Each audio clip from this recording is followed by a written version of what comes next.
All right, good. Good. All right, I'm going to start right now on time so that we have sufficient time for any Q&A that we have to address any questions, okay? Now, a very good afternoon once again, everyone. Thank you for joining me for another Amazon Live webinar. So today, the topic we are going to cover is about introduction to the types of intellectual property and what are some of the ways that you can so-called report those infringements. So my name is Xun Liang. Today, I'm from the Amazon Seller Education team. And today we are very happy to have Yongbun from XCIP to come and share with us about what is IP as well. So very warm welcome to everyone and very warm welcome to our excellent speaker, Mr. Yongbun, and his team over here in this webinar. All right, just a quick introduction. So Mr. Yongbun is actually the founder and director of XC Intellectual Property. All right, it's a specialized consultancy firm focused on intellectual property rights. So upon his entrepreneurial journey as a founder and director of XCIP, Mr. Yongbun has dealt with, advised, and also assisted a broader scope of clientele profiles in securing IP and funding from various sources, including venture capitalists and leveraging their IP rights, both locally and internationally. All right, so in the early stage of his journey, Mr. Yongbun earned an LLB law degree with honors from the University of Liverpool, United Kingdom. And then following that, he also pursued a diploma in international arbitration to deepen his expertise in this field. So I believe he will be the right person to share with us everything about IP today as well, and these other topics that he will be sharing later, regarding how trademark can help you as a seller for your online business, some of the case studies, and how and what are the benefits of registered trademarks. So do remember to stay with us throughout the session. All right, so as for the team I'm in, Amazon Seller Education team, we do provide a series of free education and training and other workshop as well through a variety of these learning programs. So the most common one is Amazon Seller University, all right, where you can get access to via the Seller Central platform under Learn Seller University. And the other one will be the one you are watching live right now, which is the Amazon Live webinar, where we have trainings and other program in-person one to cater for sellers of a different cohort, whether you are just starting out or you are an experienced seller. So these are more of the information regarding, we will not be able to share the slides, but more of this recording will be available in our official YouTube playlist. And then if you have any question, let us know in the question box. It should be on your right-hand side usually. So last but not least, any information is accurate as of today. So always refer to the latest video, or you can go to Seller University or our Seller Central Help for the most updated information. Hi, thanks, Xun Liang. Right, so today we will look into the crucial role of trademarks in the online world.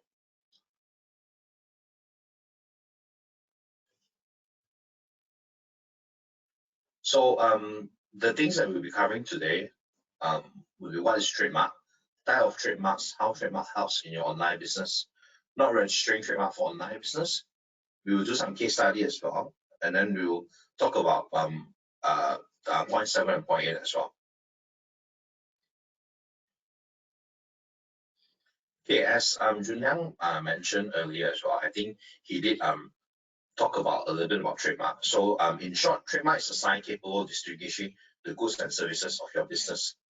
All right. So essentially, one of the most important thing that as a trademark owner, you need to know that your trademark is only valid for 10 years. However, you are able to renew it every 10 years. So trademark, you do not have to renew it every year. However, you have to do a maintenance of every 10 years.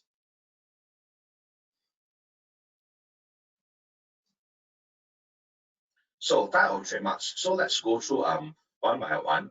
So workmark. So the example that we give is like Google. So essentially, it's just a plain wording, a very plain wording. For example, like Google, right? Stylized workmark, for example, Coca-Cola. You can, as you can see, right, stylized workmark is basically they have put in certain level of efforts. Like you can see the cursive writings. They have like put in like a little bit like extra additional stroke above and below. So those are essentially stylized workmark. Device and figurative mark are basically logos essentially. Combined mark, as you can see, Nike. Above is a word mark, right? And below the tick is basically a logo itself. So we call that a combined mark. As for sound mark, MGM, I'm not sure whether you all have heard MGM recording before. So essentially, if you actually watch any MGM movie, right, the production from MGM, so right before the show actually starts, they actually have a lion making that roar, right, the raw sound, the very prominent raw sound from MGM. So basically, that's a sound mark. You can actually protect it as a sound mark. Color mark, like for example, Tiffany and Co. So Tiffany blue is actually introduced by Tiffany and Co. So that's basically a color mark. Another color mark would be very famous uh, tidbits that we eat since we are young. For example, like Cadbury, right? If you see Cadbury, the purple color is basically protected by them, and they own that purple color itself. Only Cadbury, as a chocolate manufacturer, can use that color. Scent mark would be things like perfume, so on and so forth. Shape mark, the example would be, for example, Lego. That's like shape mark itself.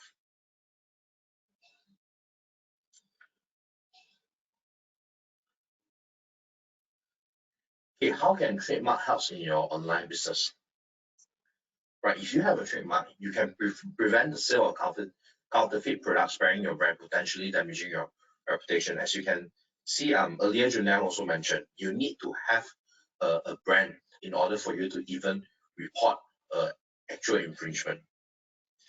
Having a trademark, you can take legal action against others who try to use a confusingly similar mark for similar products or services. And from there, you can also enforce your rights. All right. Of course, if you have a trademark, it enables companies to collaborate while ensuring their rights are respected and their contribution recognized. And also, if you have a trademark itself, you can actually attract more investors and also building investor confidence.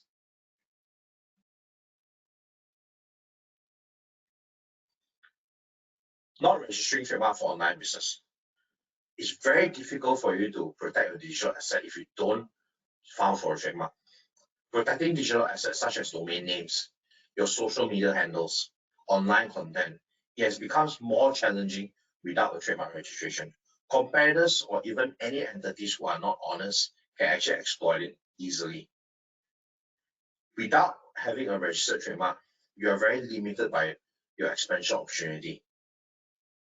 Expanding your online business internationally may become more challenging without a registered trademark. Certain platforms, for example, like Amazon, they would basically take trademark very, very important, right, to prove the actual owner of a product by itself.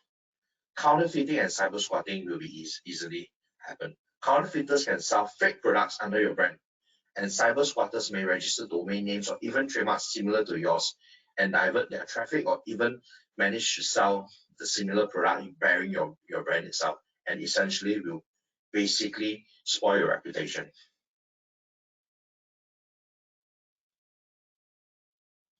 So for example, Tesla, I'm sure everyone knows Tesla, right? Tesla is one of the best known example of trademark squatting that actually happened in China. So a Chinese businessman called Zhang, he successfully trademarked the English name Tesla. Not only that, he also secured trademarks for Tesla distinctive T logo, as you can see on your right side, the T logo itself.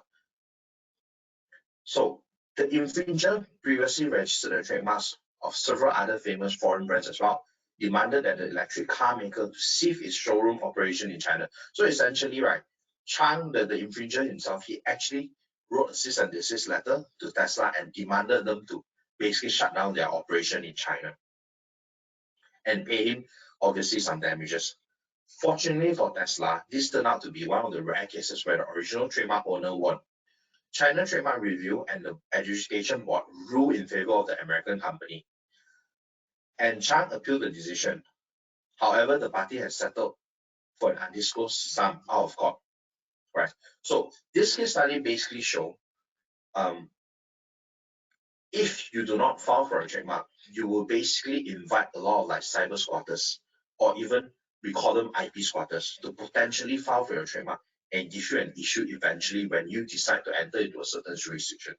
So one of the key highlight I want to mention in this case study would be, if you plan to expand your business, for example, using Amazon platform from Singapore to US or India, so on and so forth, essentially it's very, very important, right, for you to have a very well planned trademark or IP strategy before you even think about expanding your business.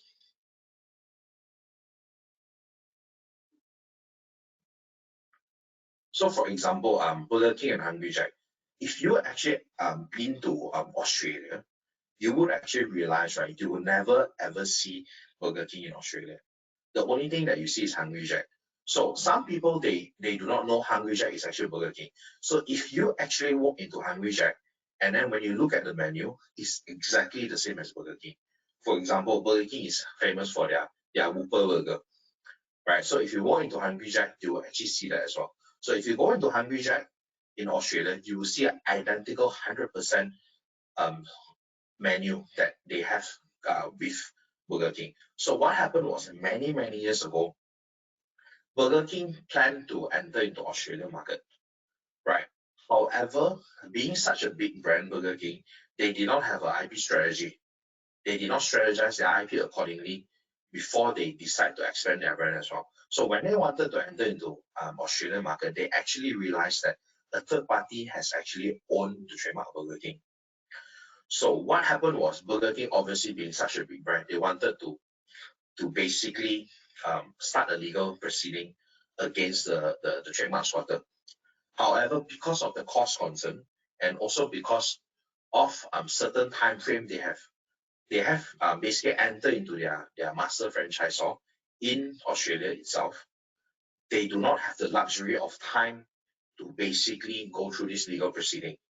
So very unfortunate, Burger King has to let go the brand Burger King in Australia, and they actually rebrand themselves as Hungry Jacks.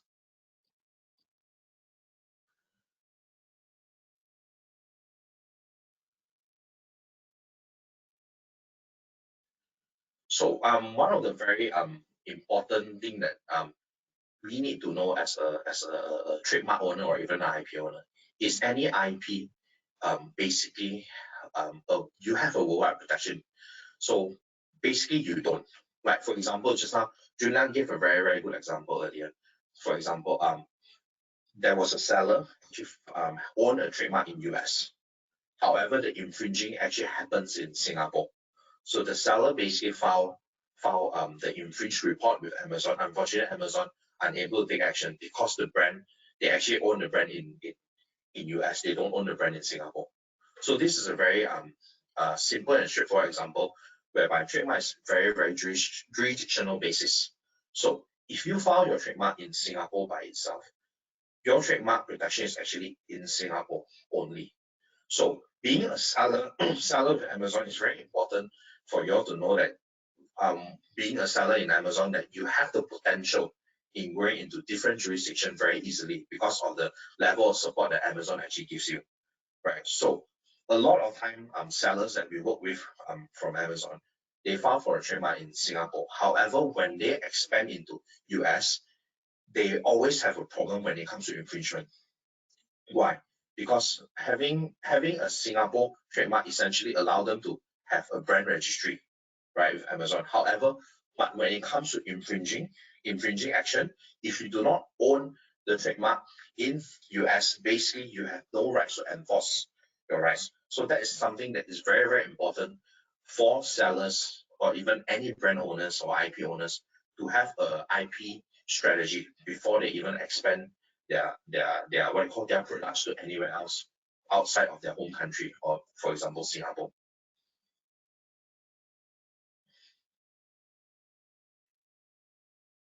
What is the benefit of a registered trademark? So a lot of time, trademark owners or even IP owners, they will always say that the only reason I invest into IPs or even trademark is just for protection. You are right and you are also wrong. Why? You are right in the sense where if you don't even invest to file for a trademark to get yourself registered or even any IPs, essentially you are unable to enforce your rights at any level, right? But other than that, we have to look at the commercial side as well. If you do not own a registered trademark, essentially one day when you expand your business, or even if you decide to cash out, you can't sell your brand, you can't sell your what do you call your goodwill as well, because you don't have a registered trademark. So basically, having a registered trademark, it allows you to go to that level of conversation with potential buyers eventually one day. License and franchise. Basically, essentially, if you own a brand, but sometimes you feel that, okay, I want to enter certain markets, but I don't have the level of investors or money to actually go into a certain market, for example, US. So what will happen is you can actually go into a license or franchise agreement with a local manufacturer or reseller, so on and so forth. Give them the rights to reproduce your products or even sell the product, license the rights to them or franchise the rights to them. Joint venture. So joint venture is very similar to license and franchise in the sense whereby you work with another party. However, the differences between license and franchise is you give them the rights. Joint venture, basically you invite a third-party investors or third-party company to work together with you. So a lot of time, if you go into a joint venture discussion, you would actually realize, right, whether the venture capitalist or even a basic what do you call a very commoner who has money to invest, those people who know what are they doing, they will typically ask you one question: have you registered your IP? A lot of time they would not even want to proceed the conversation with you, knowingly that you do not even have your IP filed and registered. And your risk as a owner of the IP would be, the moment you have this kind of conversation with a third party, the risk would be, touch wood, if in the event, right, the third party that you speak to, they are not an honest party, and they see a potential in your brand, they will be essentially become the IP squatters. They will try to go and apply for the IP before you could actually do anything. Tech transfer will be essentially for things like patents, inventions. So you can sell your inventions or even your creation to a third party.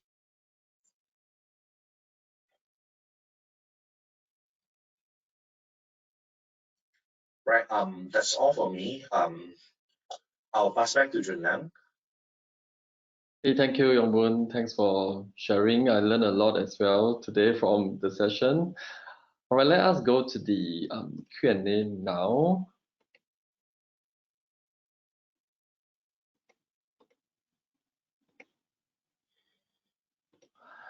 All right, thank you. So I just shared back my presentation slide.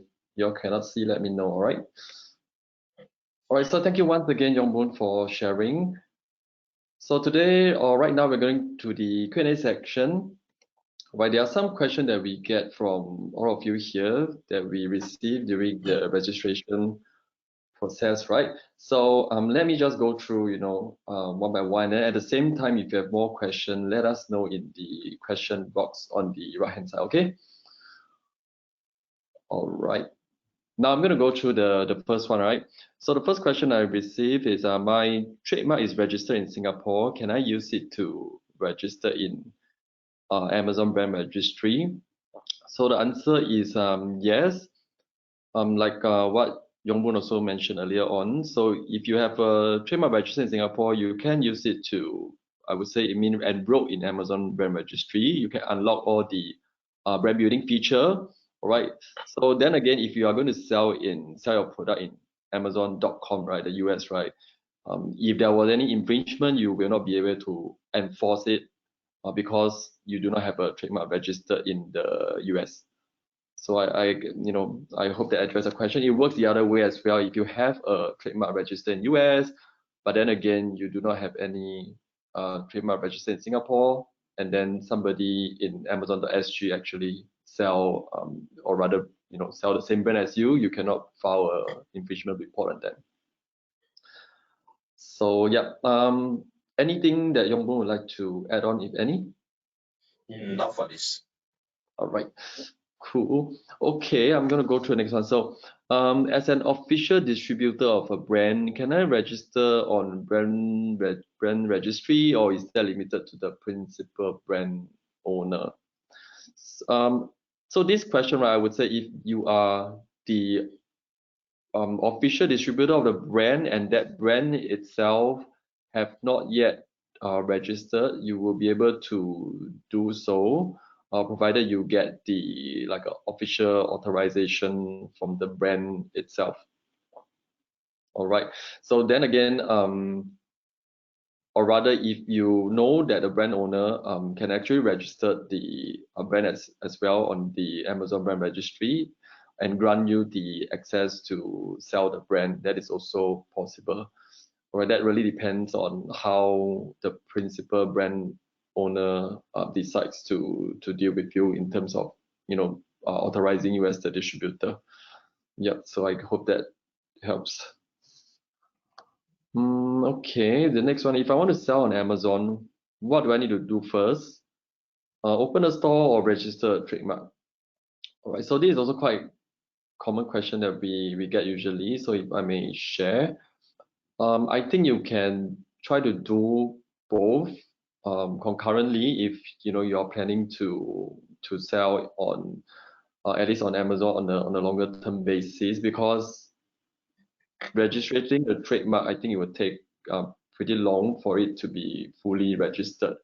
All right, so if you're intending, to make sure that you can own the brand, yeah, you can do first, open your store, and then also at the same time register for your trademark.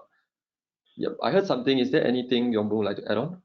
Yeah, for this, right, we have actually worked with quite a number of Amazon sellers. They actually ask very, very similar question, like almost identical, I would say. So I think the beauty with Amazon is they actually do not require you to have a registered trademark. So basically what they require is a trademark being filed. So the moment a trademark being filed with the filing documents, right, basically they can enroll you with the brand registry, right? So in order for us to typically do that and turn around, right, it will take us within 3 to 5 working days at most to actually give you the filing documents. For example, in Singapore, even for US itself.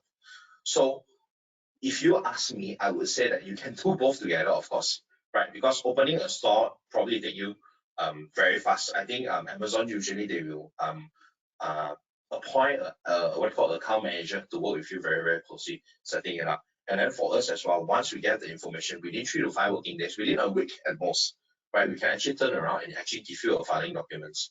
So if you ask me, by my experience working with those Amazon sellers, I would say that you can actually move both together. Cool, great. Thanks for sharing. So yeah, opening a store usually, if you submitted all the right information, it should be done fairly quickly in less than a week, right? Assuming all the document you submitted is no issue, etc. So it'd be good and align with what XEIP can provide. It's also a few days they can provide you the document as well. So great. Yep. All right. So next question: why do I need to enroll in brand registry? I mean, why do I need to enroll in brand registry and register my trademark? All right. All right. So first, maybe I should answer in a way that, you can also list your item without a registered brand or registered trademark. It will just be listed as generic. All right. Just that once you enroll in the brand registry, you will be able to unlock at least 30 plus of brand building tools like A plus content. You can do like your social media post promotions, and then you can do A/B testing, etc. You can run sponsored brands, sponsored brands, sponsored displays, Amazon ads. All right, and you can unlock a whole suite of brand building feature, as well as I think the most important is if you are enrolled, meaning that you have a registered trademark, you'll be able to file any infringement that you might or might not encounter. All right, at the same time, Amazon Brand Registry also has some automation or monitoring backend. If they found any potential form of infringement, they will be automatically being reported for you as well. So I think why I think there's a lot of benefits. You want to protect your brand. You have spent so much time and effort on building out your brand. The next thing you don't want it to happen is to have somebody doing like cyber squatting or just register your brand on your behalf, but it's not you, to take over your brand, etc. So I think yeah, that is some of the benefit and why it's important. And anyway, registering in brand registry in Amazon is free as well, so there's no fee. But of course, there will be fee to get your trademark. Yep. Yep. Anything that Jongbu would like to add on? No, you answered perfectly. All right, thank you. So the next question, I see so many sellers selling the same brand. Are they all official sellers? Well, this is something that I also see. All right, so if they are the official, so-called, if they got authorization, or maybe some of the brands may not need authorization, then yeah, they are. I would say they are the seller, or maybe a reseller at most. All right, so in a way, when you list a brand, if you are listing to sell something and you put the brand name there, most of the time they will ask for some form of authorization. Let's say, if you want to, resell like Nike shoes, and if you are not authorized by Nike or something, you try to list a brand as Nike. All right, so during that process of listing, you will be prompted to provide any form of contract or authorizations with the official, letterhead, etc., to prove that you are actually authorized seller to list it as the brand or the sell. So yeah, so certain brands may need, certain brand may not need. That depends on the brand owner.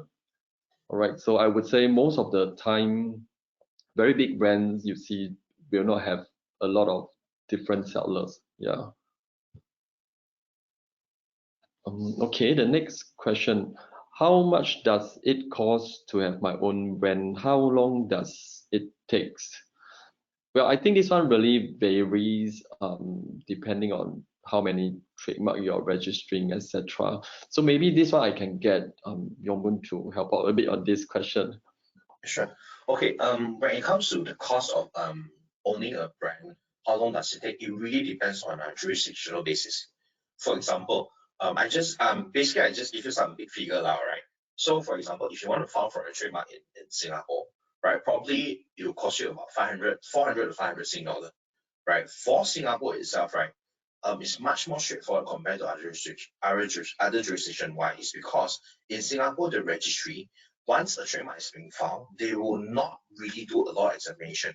They will only see, right, so long as the trademark is not identical with any third party, they will typically approve it. However, when the trademark is being approved, you are required to basically publish your trademark in the government gazette. So when you publish the trademark in the government gazette, during that time, third party are able to oppose your trademark. So in Singapore, the system is very different. The government essentially will approve everything. As long as it's not identical, they allow third party to do the objection. So basically, the process and the time frame has been shortened because there's no examination process by the registry. So in Singapore, probably for you to get a cert, it will take you 6 months to 7 months to get your trademark fully registered. For example, in US is a little bit different. Once a trademark is being filed, the registry will typically look at whether is it identical or similar to any existing trademark. And then thirdly, they will also see whether the trademark is in compliance with the local law. For example, whether your trademark is a creative trademark, whether do you use wording from dictionary or not. If yes, they want you to justify why do you use it. And then whether have you put in sufficient effort to make your trademark distinctive and special. So different jurisdiction, the examination process differ, right? And then different jurisdiction as well, the requirement to maintain a trademark is very different. For example, in Singapore, once it's filed, you just have to renew your trademark in 10 years' time. However, in US, once you file it, every other few years, right, you are required to submit this document called statement of use. So basically, you have to prove that you are actually using that trademark, right? Why Singapore and US very, very different? One of the reason is, for example, US, they have very high volume of IP filing, right? So one of the ways for the government itself to control all those IP squatters or even cyber squatters, right, is to force this unauthorized owner to show proof they're actually using the trademark. So for example, if I'm an IP squatters, like for example, just now I filed for Burger King, right? If I file for Burger King, I'm not the actual genuine owner of Burger King.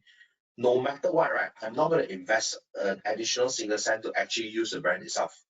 So what will happen is, like for example, in US market, eventually one day, right, what will happen is this owner would not be able to maintain the trademark. Reason is because they are not able to show that they have been using the trademark. So once that happens, right, the registry will basically deregister the trademark. So depending on jurisdiction, the local law varies accordingly. So the local laws vary accordingly. Also, the cost also vary accordingly. All right. So just now I think for question 5, the one that Junliang addressed earlier, I wanted to address that as well because what I think one of these things is I don't know whether you all heard of parallel importing. Okay, parallel importing is something very common in the online world today, right? So basically, example, today you are a authorized reseller for ABC brand, right, in Singapore. So basically, you are able to sell it in a certain platform. However, tomorrow or the day after, you may find another 5 different resellers actually sell similar or identical product. I would say identical product.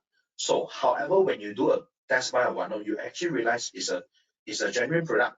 So the question is this: you will always ask yourself, I'm the official distributor. How come they can get these products in this market and actually start selling it? So this is actually a parallel importing issue. So what happened is, let's say if you're in Singapore, when you are authorized in selling a certain products in Singapore, one of the key factor that you need to remember is while negotiating your distributorship rights in Singapore, you need to negotiate within the jurisdiction itself. For example, Malaysia, Indonesia, Philippines, Thailand.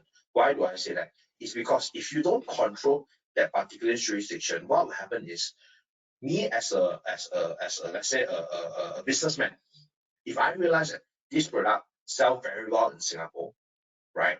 And then I also want to sell it. However, I cannot get it from the manufacturer. Why? The manufacturer will never sell it to me because they already have you as the official distributor. What will happen is I can actually purchase this product from Malaysia, and I get it, ship it into Singapore, and you cannot take any legal action towards me. Why? Because this product is genuine. I genuinely buy this product from Malaysia or even Indonesia or even Thailand, right? To basically import it into Singapore itself and sell it, and you can't take any legal action towards me. Why? Because the product is genuine. So this term basically we call it parallel importing. So once parallel importing happens within multiple jurisdiction, right? Essentially, right, that's where you can see a lot of sellers selling the same brands. So these are something that as an official distributor, you need to remember this while negotiating your contract with the manufacturer. Never negotiate a contract with a manufacturer within the jurisdiction that you want only. Always discuss within the whole area. Why? Because you want to prevent parallel importing. Cool. Thanks for sharing that. I learned a lot. I guess you mentioned a lot in Singapore. This will also apply if the seller are selling on to the US, right? Yes. Like for example, US, Canada, Mexico, Latin America itself. This is like a whole area itself, even like Europe, right? Because continent by continent basis, it may happen. Got it. Wow. Interesting. So I hope all of you take that very good advice into your plan when you're starting your business or planning to expand. All right. Okay, I saw some question in the Q&A. We will address that. Meanwhile, if you have more question, do feel free to put it in. All right, I'm just going to share. We have some other upcoming webinars coming up as well. If you're interested to sign up. All right, and then before heading on to address the questions, just want to share with you that there's a QR code here you can scan as well. So if you have any specific queries about your business, etc., you want to inquire, do scan this QR code and put in your information. All right, and the team from XEIP will reach out to you to find out more from you. Okay, let me just go through the question right now. Let me see. Okay. All right, I see 2 question. All right. So, or maybe three, I'll say one of it is already addressed. So one question is regarding will there be any recording? So there will be recording. It will be, the link will be in your follow-up emails. You can check it out. All right. And then the other question. So is having my own trademark the only way to prevent cyber squatting? Right. So maybe Yongmun, would you be able to advise on this? Very straightforward answer. Yes. Having your All own right. trademark is the only way to prevent cyber squatting, because that is the only form for you to prove ownership. Got it. All right, so everyone, remember this is the only way, no other way. Don't try to find other way. Yeah. All right, the next question: how to show proof? Show my listing. I think this is probably related to the one you mentioned about US. You need to show that you are using the brand, right? Okay, so for example, like in US, Philippines actually have the same law as well. In fact, even China, they are introducing it in 2024, right? So how do you show transaction? It's very, very easy to show transaction. Usually they want you to give things like certain level of marketing materials or even invoices that you actually sell it to that particular jurisdiction. So not difficult at all, not difficult at all.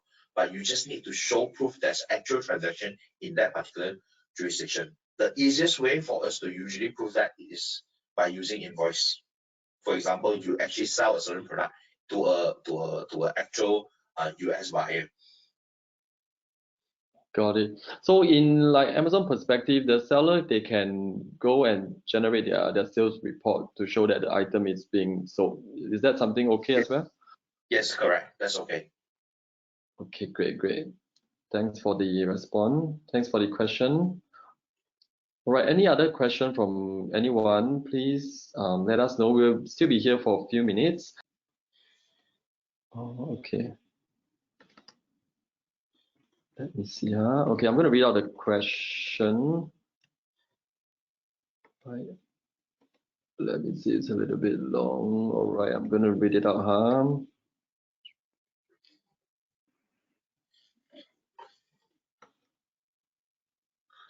Hold on, sorry, I'm trying to enlarge it, but I can't. Okay, finally. Okay, this question is, okay, my question is off topic today. My Amazon.com US selling account was deactivated due to violation of Amazon policy. All right, it is because that particular product local SG made item does not meet the FDA labeling requirement. Amazon policy prohibits the sale of product marketed to US consumer. They are labeled only in a foreign language or that do not meet FDA labeling requirement. However, other than English, it is quite common to find Chinese wording in our local products. My account is now in the 90-day settlement period. I've appealed twice without success, other than keep appealing with the info they required and requesting their health specialist to call me. What else I can do to reactivate my account? Meanwhile, can I open another account with a different email but the same seller's billing address? Okay, I think this might be more relevant to Amazon. All right, let me just type it here so everyone can see the question. All right. Okay.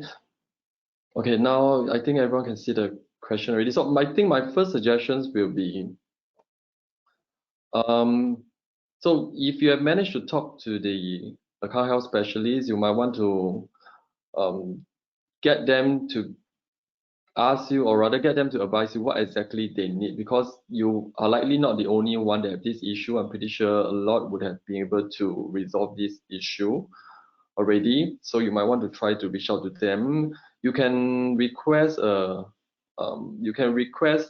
call me, which you tried, for them to call you back and then explain to them your situation.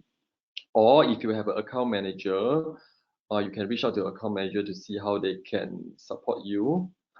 And then I will be sharing an email address for you as well that you can reach out to. All right, let me just get the email address for you. Just give me a minute, and then I will address your last question as well regarding opening another account, right? So do not open another account because if you are using, since you mentioned you're going to use the same information, right? Having another account, it might be flagged as fraud or something. So do not try to open multiple account. All right, it may also impact your existing account if it was detected that there are potential bad actors trying to create multiple account. So do not create another account. Resolve the issues with your current account as best as possible. All right, so I hope that addressed your question. But meanwhile, let me get the email for you, huh? Just give me a minute. So,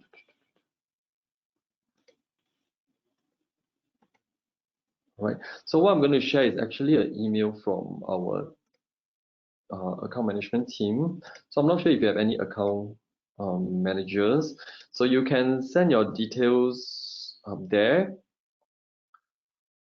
And then, all right. Or if you don't know who's your account manager, you can send it there. I'm going to share this. Let me see, where is it? All right, I'm going to share this in the response. All right. Oh, okay. I'm going to just type it in the chat. All right, the main chat. Just look for it in the main chat right now. All right. All right, you email to this email address I put into the chat. All right, for those who have issue as well, you can send to this email, globalselling-sea@amazon.com. All right, so upon receiving the email, you'll receive an auto response. They will ask you for your information such as your Amazon MCID, the email address that you use to register for your professional selling account, etc. All right, do make sure that you provide all those information. Right, if not, the email will be routed to the right person. Okay, so remember, once you send an email to this email address, you will receive an auto response to ask for a list of questions regarding your issue. So type everything there, and then the email will be routed to the right people. So remember to do that.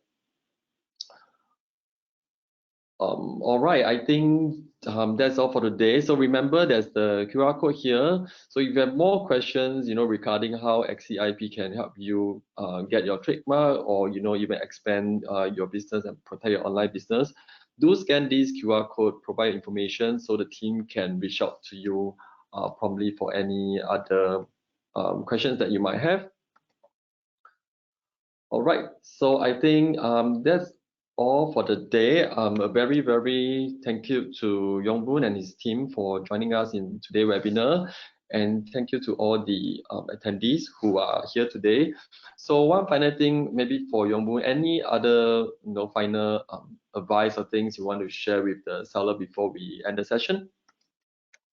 As a brand owner, as a seller, always explore into the option of what are you going to do with your trademark or even your IPs before even going into the market. That's something very important. Talk to anyone, talk to us, talk to any IP specialist, so on and so forth, before you do anything.